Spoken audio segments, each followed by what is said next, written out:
بسم اللہ الرحمن الرحیم۔ حلیمہ نام کا معنی کیا ہے اور یہ نام رکھنا کیسا ہے؟ حلیمہ نام کا معنی ہے بردبار عقل مند عورت۔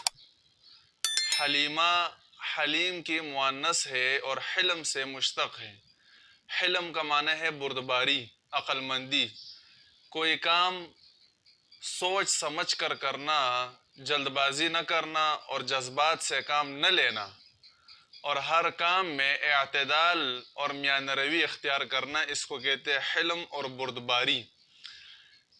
اور تو حلیمہ کا معنی ہے بردبار عورت، عقل مند خاتون۔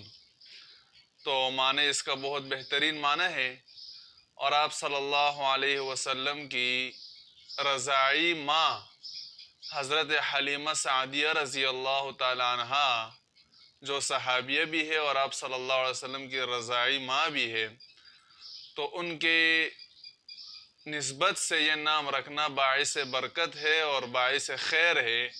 یہ بہت بہترین نام ہے، اپنے بچیوں کے لیے رکھنا چاہیے، اور معنی بھی اس کا اچھا ہے۔ بعض لوگ جو ہے وہ کہتے ہیں کہ بھئی یہ تو پرانے نام ہے، کوئی نیا نام بتاؤ۔ تو نئے کا مطلب کیا ہے؟ نئے کا مطلب یہی ہے کہ جو گانوں بجانوں فلموں والی جو خواتین ہوتی ہے ان کی طرح نام ہونا چاہیے۔ تو یہ کسی مسلمان کے شان کے لائق نہیں ہے کہ وہ کفار کے نام اپنے بچوں کے لیے رکھے۔